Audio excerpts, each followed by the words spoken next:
Yeah, because sama gars yi ñu la waa Pandora Studio may King Ben.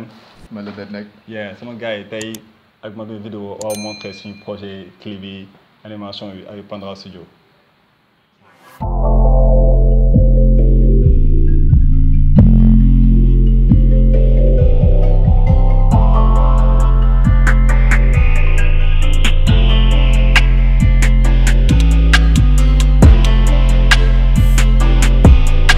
ok sama gars donc siyaar naa leen donc Pandora Studio fan la féetee ci Sénégal.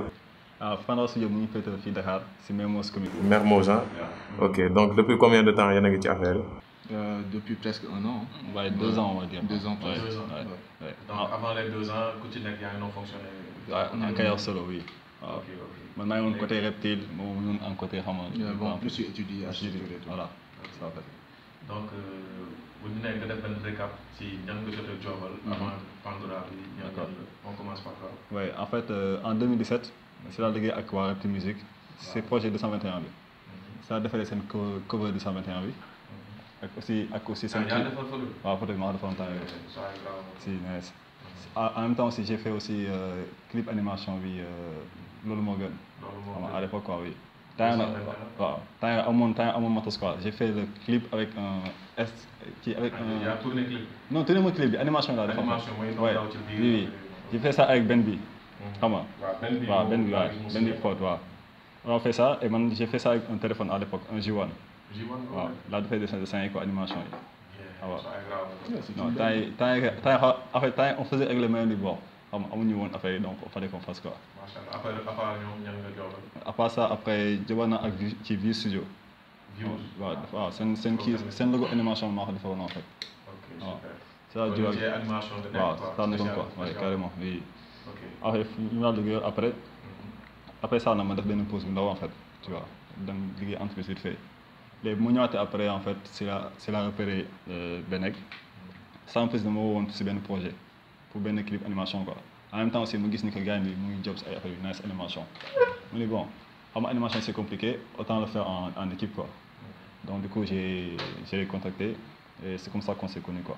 ok moom de son côté passe pour le man moom balaa Pandora bi genre j'ai pas eu à travailler avec gars yi si milieu bi en fait. Plus sama côté la nekkoon concentré aussi étudier et tout.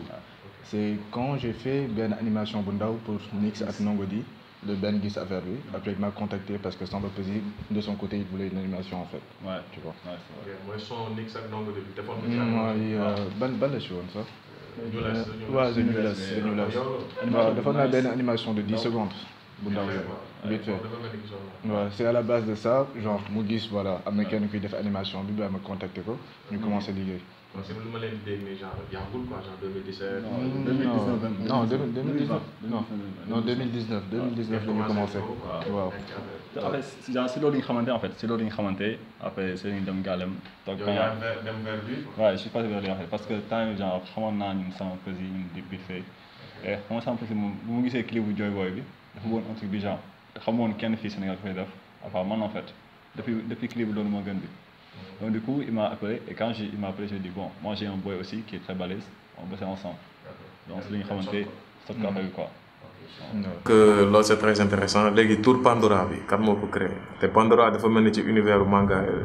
Pandora bi comme ci comme ça. donc tour Pandora bi ñu ko créé gën na yàgg sax suñu rencontre. entre moom la woon ak Fred. Fred c'est benn boy bu bokk ci Pandora X kii bi. nekk ci ginnaaw waaw. waaw moom mooy suñu. waaw moom mu ngi ci kii bi quoi moom c'est plus dans le marketing en fait marketing xam nga relation ak yeneen gars yi quoi. waaw c'est lui qui est derrière les caméras souvent en fait genre en fait lu mu fa demee c'est que daa mel ni gàlle bi ñu nekkoon ak booy yi quoi Liberté 6 gàlle bi mu ngi tudd Pandora. xam nga Pandora lañ ko tuddee woon parce que gàlle boo xam naa si en fait si côté mythologie en fait Pandora mu ngi jógee si mythologie en fait mythologie grecque la jógee en fait affaire jëy ñoom Zeus ñoom affaire yooyu quoi xam nga loolu jógee quoi. En même temps si tout genre c'est une boîte en fait c'est une boîte à l'intérieur am si biir ay n'importe quoi en fait am na ay pouvoir am na ay malheur am na n'importe quoi tu vois et en même temps aussi ça c'est un peu en fait ce qu'on est en fait nous c'est que nous on est là en fait on est plein de talent en fait et genre on est comme une boîte tu vois à l'intérieur il faut juste l'ouvrir comment damay pendre en fait. Voilà exactement soo ubbee si biir en fait di nga gis lépp parce que on fait de l'animation, on fait des VFX. Je pense que ça c'est une autre histoire encore. Mais il y a beaucoup de trucs à faire en fait.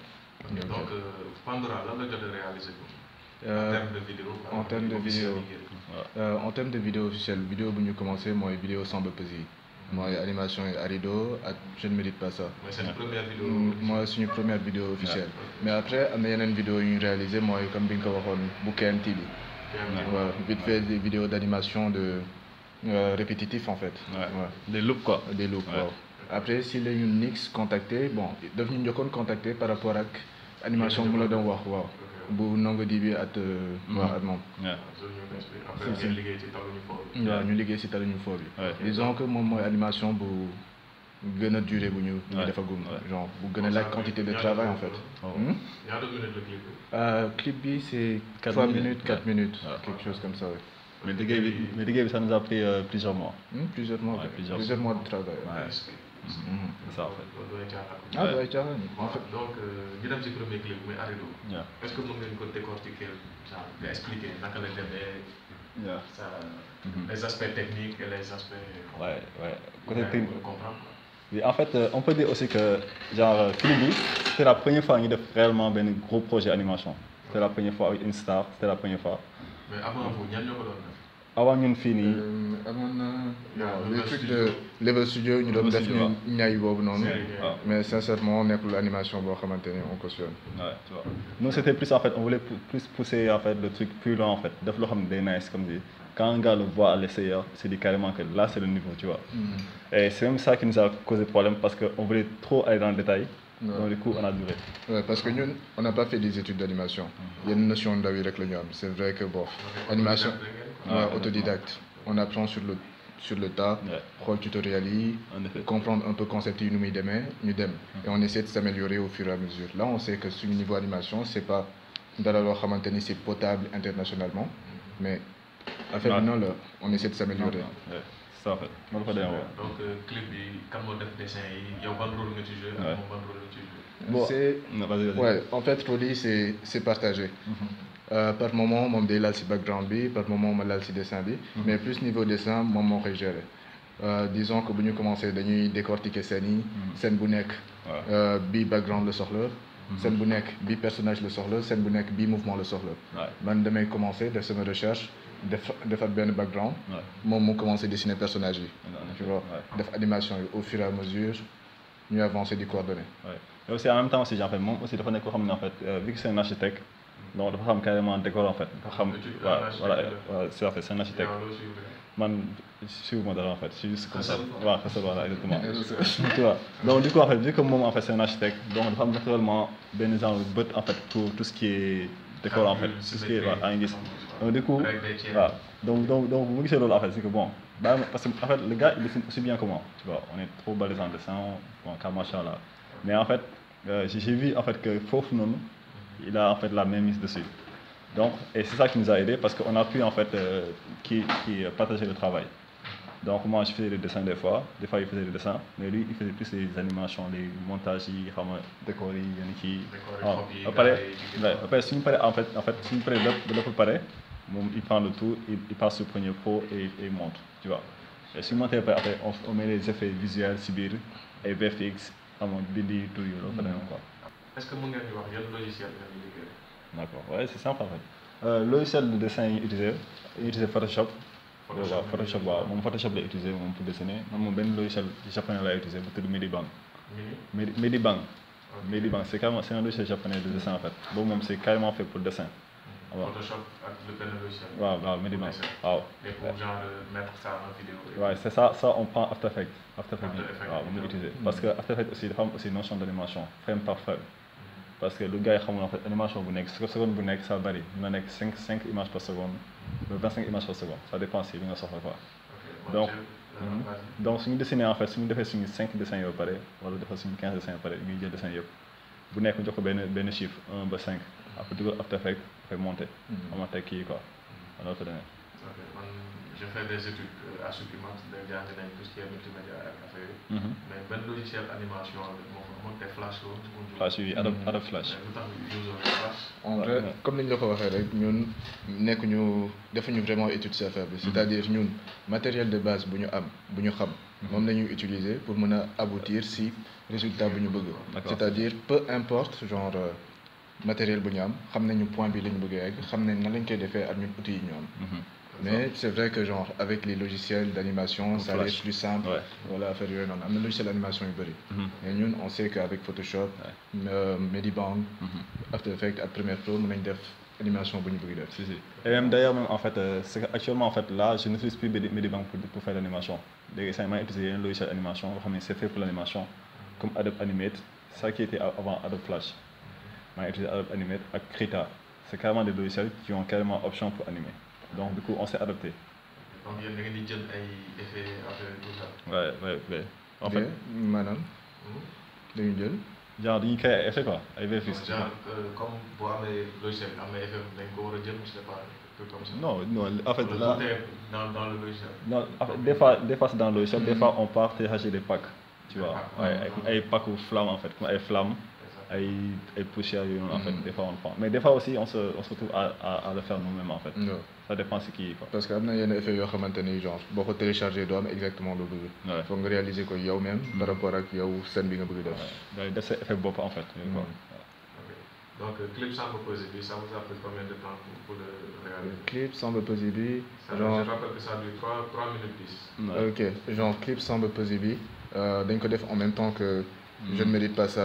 Genre ñaari vidéo bi dañ ko enchaîner. On a fait ça en une semaine, non? Ouais, une semaine.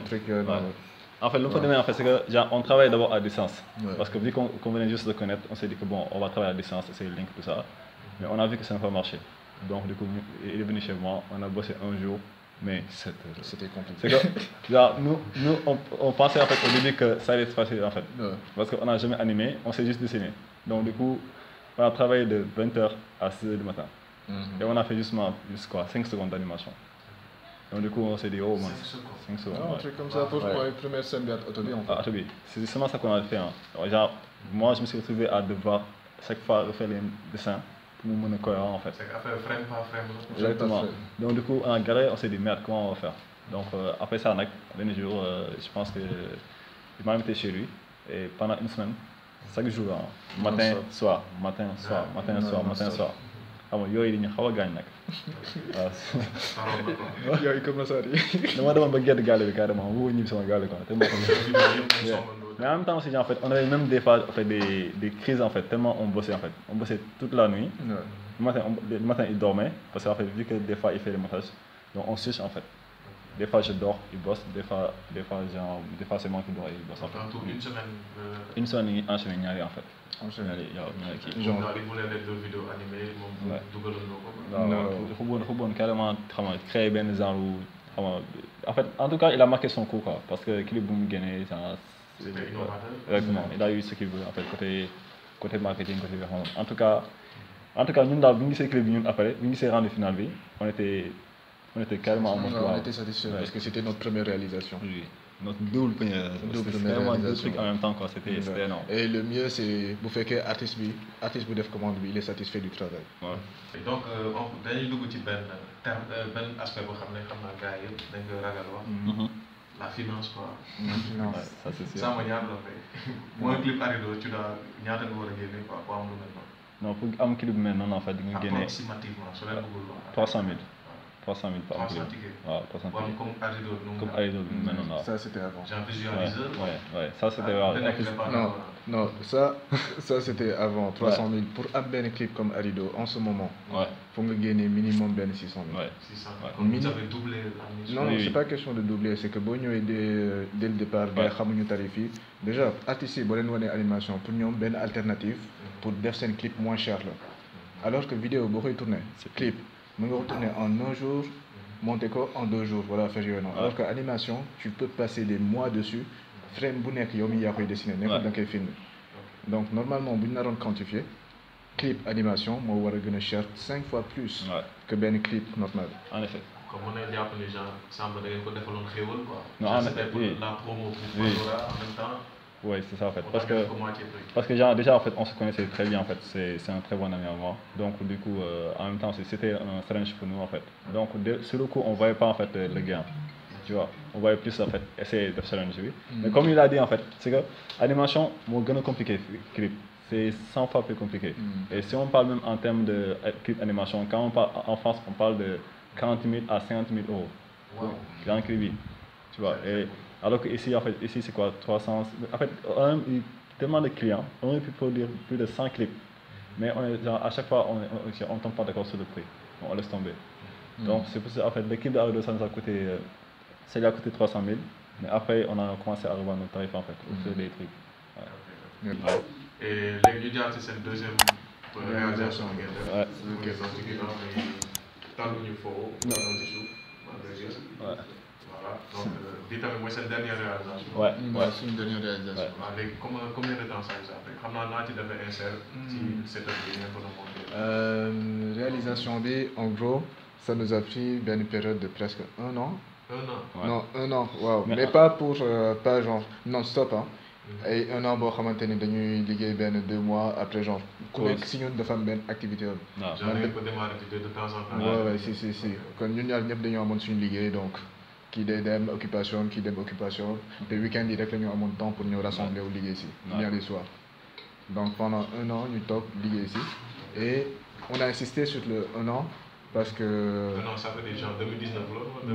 Ouais. Bonne période de 2020 la woon en fait mais tamit dafa fay ne. 2020. Ouais. Ok. 2020 ngeen ko démarré quoi. Mu génn 2024. waaw genre mu génn fin 2020 je pense.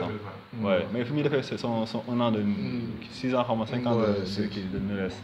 En même temps, c'est sorti en même temps pendant que le gars fêtait l'anniversaire de son album. Ouais, je pense que donc. Hein? Ouais, non, je pense que c'est Nulles. Nulles, ouais. Ouais, excuse-moi, Ok. Je pense que c'est ça. Hein. Non, je sais pas. Expliquez-moi le scénario clip quoi. Scénario B, ça vient. Scénario B, ça vient de Nix. Nix moo kii def scénario bi. waaw storyboard bi moo def scénario bi détaillé avec chaque ligne, chaque scène, affaire yooyu noonu quoi. Ouais. Donc du coup nous en fait avec un scénario pareil, donc nous on fait un truc qui est très important en animation. Xam sax amul lu mu def animation parce qu'on a essayé au début avec Arido mais c'est loolu quoi soo defee storyboard genre doo am vision d'ensemble. Donc on a galéré. Au début on a galéré pendant plusieurs semaines. Pourquoi? Parce qu'on n'avait pas en fait cette image là en fait storyboard bi. Donc bu mu bindee kii bi en fait si ñun ni ñuy def suñu storyboard après commencer tàmbali liggéey bi quoi. Mais c'est lui qui a tout écrit avec son équipe. Après, ils ont envoyé un dossier PDF, je pense, très avec toutes les références dessus, mais vraiment du haut niveau, quoi. Côté professionnel. C'était professionnel. Non, côté et sur ce côté, il a été très patient. Ouais. Parce que comme le clip animation, il a été très patient avec nous. Genre, xaar benn clip pendant 1 an, c'est pas donné à tout le monde. Ouais. Tu vois.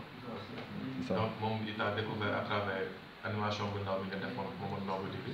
Mais il a eu la confirmation ci di ngeen jox ensemble aussi moo tax mu revenir. Voilà, je pense. léegi mën nga ma communiquer privé mais bi yoon dama koy mute quoi gars dañu xam man ak yow ñoo koy xam. Parce que bon budget la. Non, si, prévu c'était. Mais pour une animation qui devrait valoir dans les millions, en fait, vu qu'on a quantifié, prix normal dans les millions. Parce qu'en fait, il y a un truc que vous n'avez pas remarqué, en fait, c'est que pour la première fois, on a introduit la 3D dedans. Ouais. L'homme est aussi dans c'est la différence avec 3D. B mélange 3D et 2D en même temps. Ouais. Donc on a vraiment poussé le truc encore plus loin et en fait en plus le résultat a été vraiment bluffant parce que clip bi ba léegi nii affaire mu ngi daw trace en fait. Donc ça montre que gars yi ba léegi affaire daf leen jaaxal quoi côté visuellement en fait. Et genre ça a été fait par en fait ça a été fait par 2 personnes, tu vois. Il y a un fond ci ginnaaw équipe bu ngeen alors que c'est 2 personnes. Donc c'est bien de savoir les dugg nañ ci aspect les vidéos et tout ça. Mais ñu dem ci peut-être fii Sénégal bonne conception dañu am ci ñi def métier bi nii. Bonne conception. Comprendre l'animation. Sénégalais Mickey là. Ouais, Mickey déjà tête bobo on n'aime pas du tout. Mickey. Man xëy si ba sonn si loolu moom bu baax. Parce que man affaire soo waxee Mickey man je vois Mickey Mouse en fait. Voilà c'est un personnage Mickey nekkul animation mais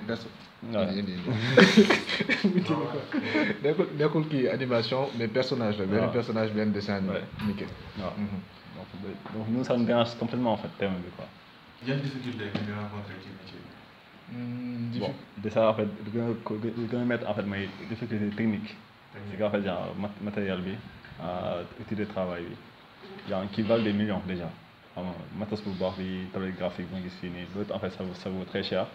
C'est ça le premier problème. Oui, ça c'est vraiment le premier gros problème bi ñu am si milieu bi en fait. Machine bu nekk ci ginnaaw ngeen di joxe. Machine bi c'est récent. bii nii bii su ma waxee bii sax ñu daan jógee yooyu dee nañ. yëpp yàqu na. yooyu xam naa kii bi carrément moo tëb. moo xam ne non yooyu kay dee nañ.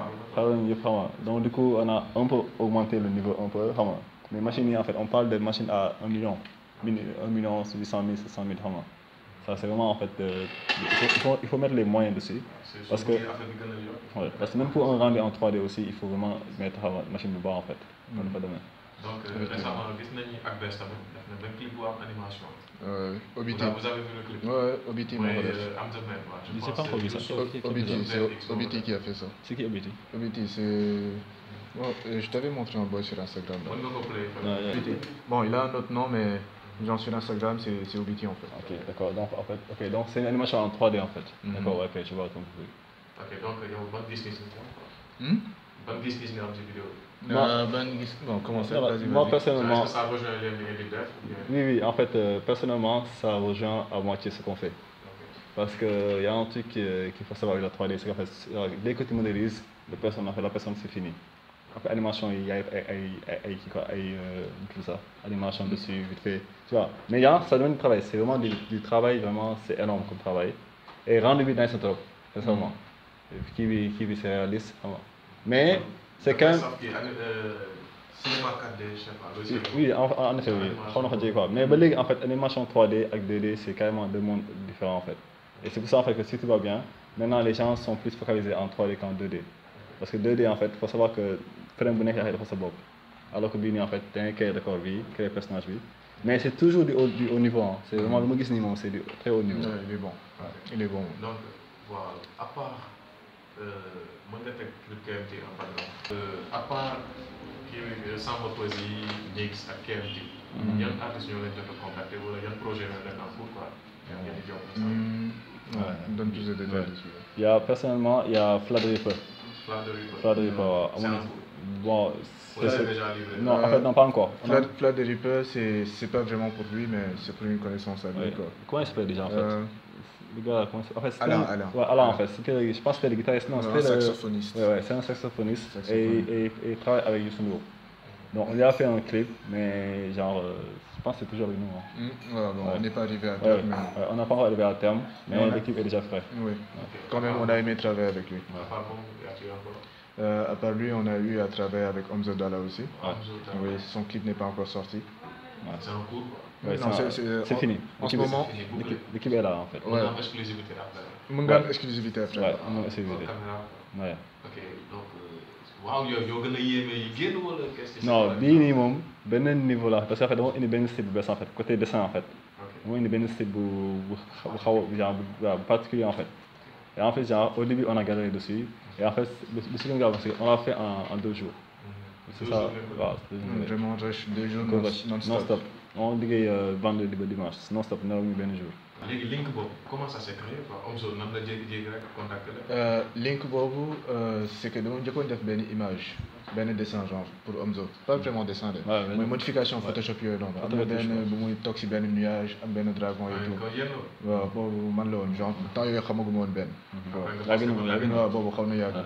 léegi boobu moo ko posté waaw mu riposte ko mais xamul woon ba léegi ni man la si benn concert Kër Massar la ñu daje. Faut le xamee ni man mi maa ko réalisé woon et après on a eu à échanger nos contacts.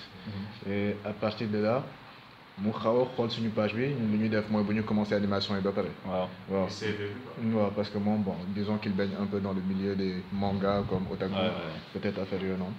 Bon, ça lui a plu, ça l'a intéressé. Et s'il a nous contacté pour une belle animation. Super. Ouais, c'est un truc en cours là, c'est un truc en cours, waaw. soo xoolee kanam sax xaw ma nag taw ci voilà mais. yaa ngi gis waaw nii noo koy voilà donc il me semble yow da nga jox ak Wiflag. Ouais, si. dama ko fàtte kii préciser. J'ai eu à être son assistant en fait pour faire VFX yooyu noonu. moom laa doon liggéeyal affaire VFX yooyu. wax clip nga liggéey clip bu on est nee na clip bu garaaw. jot naa liggéey si clip bu Ibn Ziazia. Bon en vrai beaucoup de clips mais plus niveau VFX Ibn Ziazia. Ibn Ziazia mooy. son bi tax ma xam ko mooy bu muy def accident la. Voilà waaw. maa def VFX yi. kii bu Is. benn rappeur gambien. quartier waaw. quartier bon Wiflag jaaxal na parce que moom xaw ma am na ci ay notion ci VFX. non si am na ay notion ci VFX kay. mais genre ils cherchent des gens xam ne dañuy. mais bon mais ça c'était plus poussé en fait parce qu'il y avait la 3D ci biir ay tracking tout ça en fait c'était vraiment très poussé. ok mais il y a DX aussi xaw na xam. ouais DX waaw ñun ñëpp ñoo dem job quoi. voilà par moment genre VFX yi tamit am na yenn partie yoo xamante ni DX moo ko doon job par moment tamit Wiflag job si. travail d'équipe la. waaw travail d'équipe waaw. waaw gis nañu fii Galsen da ngay def tâche quoi fii on a un marché boo xam ne gars yi nanguwuñu génne ngooñ bi quoi. yéen noo leen gisee loolu xam naa ñàkkul. ngooñ bi ay sollicitation day bëri mais doo leen jubóo quoi. Bon en fait à part de ça même ça il y a benn beatmaker qui dit carrément en fait que sama frère le temps en fait dama déglu beat tu vois j'ai dit par le nom en fait mais. genre ils sont là à se battre pour que gars yi leen fay xaalis pour seen son yi ak seen produits yi. mais souvent ils ne font pas la promo les gars qui font les vidéos ou bien les gars qui travaillent le cover. Non en fait parce que nous on fait les covers, on fait les vidéos mais bizarrement en fait suñu demee télé wala radio ils parlent juste de la promo en fait ñuy bàyyi ñun en fait si ginnaaw. Alors aussi ça c'est juste l'aspect visuel en fait am na aussi aspect boo xam ne en fait ils ne paient pas assez ñu bëgg di génne genre ce qu'il faut pour clip ils se disent que bon clip 100 000 150 000 200 000 voilà alors que les clips yi cachets yi egg na ko ay millions léegi sax léegi million 1 million sax c'est vraiment le minimum maintenant. parce que déclaré na fi 11 millions gars ku nekk di wax. dafa leen jaaxal quoi. ça c'était loolu c'est que daal. En effet c'est ça parce que genre là si on parle juste en fait terme international. On parle vraiment de plusieurs millions 50 millions 100 millions parce qu'on parle de 100 000 $, 100 000 € tout ça en fait. Et soo xoolee clip marché bu bees bi. Il y a que des stable il y a que des gens talentueux xam ne genre ils tournent dans les VFX dans la 3D parce que ça en fait maintenant les clips c'est fini maintenant il y a plus de clips maintenant c'est des films musical la léegi. chaque fois je critique ça quoi doguma mais da ngay xool par rapport au clip nigérian yi. ñuy jege. moo ëpp niveau sax ñun suñu clip bi quoi parce que ñoom ils mettent les moyens. jël benn américain dañ koy indi. si effectivement. ba pare ñun aussi côté animation ils sont à un autre niveau. parce que tu fais parce que Joe Boy en fait c'était qui déjà en fait. Boka lui en fait il a fait le clip et on lui paie en fait pour ça en fait. C'est un Africain. Oui et maintenant en fait il pèse très lourd finalement il a son propre équipe. Et tout ça à cause des clips, en fait, l'argent en fait, qu'il a gagné en faisant des clips. Mais maintenant, si je gagne ces clips, bien sûr, je me former en fait, nous c'est créer l'équipe. Parce qu'il y a une là en fait. Mais bon, on n'a pas le choix, on va se faire connaître. Nous, en fait, actuellement, notre but c'est quoi? C'est de produire les autres artistes africains. On vise même plus en fait les artistes sénégalais parce qu'ils ne paient pas assez. Mais quand votre projet personnel, quoi, genre, il y a une série, je sais pas, comme La Crème, vous faites sur Instagram, une série urbaine, quelque chose comme ça. Est-ce que c'est dans vos projets? Non, ça c'est un début de projet. Disons que nous, c'est pas ça le but ultime. Le but ultime, c'est, bon, je vais dire ça clairement, d'avoir le plus gros studio d'animation d'Afrique de l'Ouest, même de l'Afrique, mais peut-être même de rivaliser à TNMK. Mais nous commençons par l'objectif quoi. Premier objectif, c'était quoi? C'était plus bosser, nous faire connaître dans le milieu du rap. Aussi de la musical à faire non. Aussi, il y a Djang aussi. Parce que c'était plus ça aussi, on peut Djang animation carrément. Parce que Djang en fait, il fallait être efficace. C'est qu'en fait, c'était un projet à faire. C'est efficace pour liguer à Djang en même temps. Donc Pandora, c'est quoi? C'est une agence de com qui se limite à l'animation ou c'est un ensemble? Ouais, c'est parce qu'on si, parce qu'on a eu à avoir cette discussion-là à l'époque parce qu'on parlait d'agence de communication, tout ça là. Mais je me suis dit en fait qu'au Sénégal, en fait, il faut savoir en fait, que c'est vraiment un océan où il n'y a que des requins. Si on parle d'agence de com, il y en a qui sont à un autre niveau, qui ont des marchés qui sont vraiment énormes. Nous, en fait, ce qu'on veut faire, c'est juste avoir une boîte de production.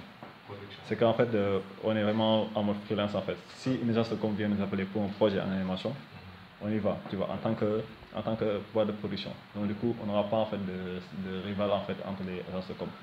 Donc, disons que c'est vraiment une boîte de production, animation et VFX, tu vois. Parce qu'on a une notion VFX. Là, en fait, on va faire pause un peu sur l'animation et se focaliser sur le VFX actuellement là. Donc, il y a quelques temps, on peut s'attendre à ce que l'équipe puisse agrandir, quoi. Ouais. Actuellement, on a repéré les 2-3 boys, en fait, comme le gars qui a bossé sur l'équipe comment ça s'appelle ça, de Agrest là. On a vu ce qu'il a fait et c'est intéressant. Non, il y a pas encore, genre. On a eu des d'ailleurs, mais genre communication libre. Ouais. En tout cas, moi je suis plus le gars qui part chez les autres, en fait. Moi, je suis le gars qui est en fait. Il y a un social. Ah, bien sûr. Moi, je suis très antisocial. Ouais. Donc, du coup, gars, je ouais, exactement. Je pense que vraiment, dans les futurs proches, il y a un quoi. Wow. C'est dégueulasse. Ouais.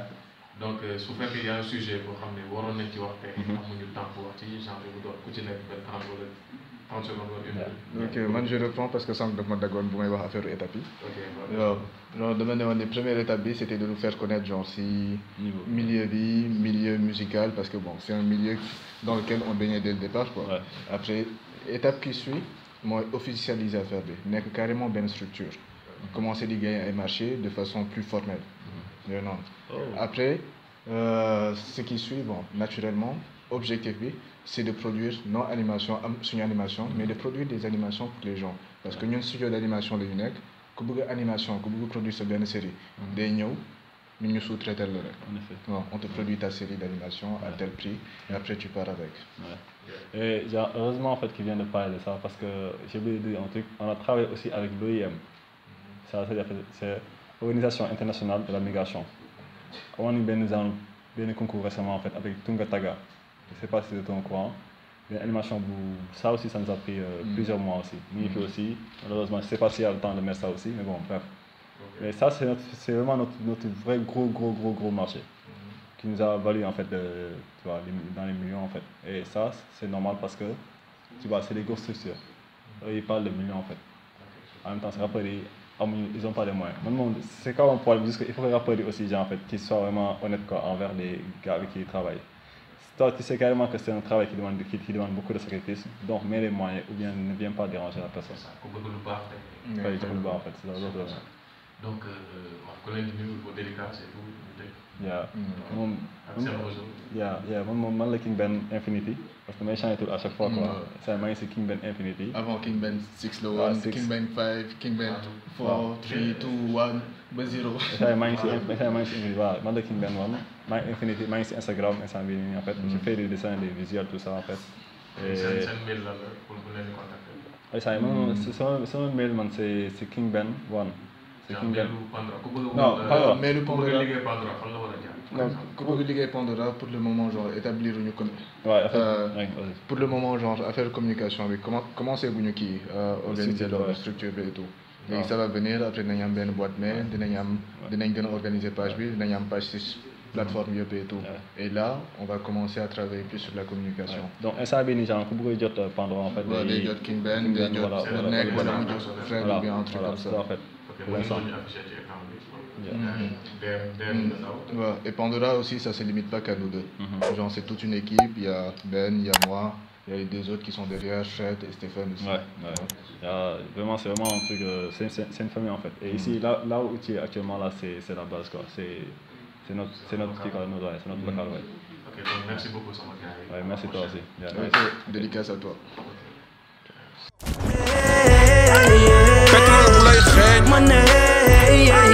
fexe am ci stock mooy sa boss te loolu boobu amul doo jot sa cër kon am ko day dagan ngeen ba ponkal bi def ko mbër ñaata kilifa la fi daan yorul loxo di tekki sër tëj sa gémmiñu mindaan gisoo ne kuy lekk du wax ndax mën nga ci jëlee coroxaan ku am tuut wàññi sa mélanine changé sa melokaan ni day baax ba xëy am changé soppaliku doome raam ak li mbëggeel bëri doole fu nga ko fekk duma daan même booy jaay géej boo ci dalee dañuy yuuxu sa poxotaan dagul buumu deemee dog na ay buumu gàcce saa yu guddee yaa ngi ñaan soo yeewoo ngeen daje c'est léppay ndoxe boo yore liquide boo koy xayma ci neex mën nga ko xoole ay taatu nit ki te loola nga mel ni liir ñu net yi bëgg xaalis te bàyyi daw ñu am filure demul alaxira fi la yam mais am ko soog a mën a ne ci jàmm même almer bu ñu suul bala ngaa dem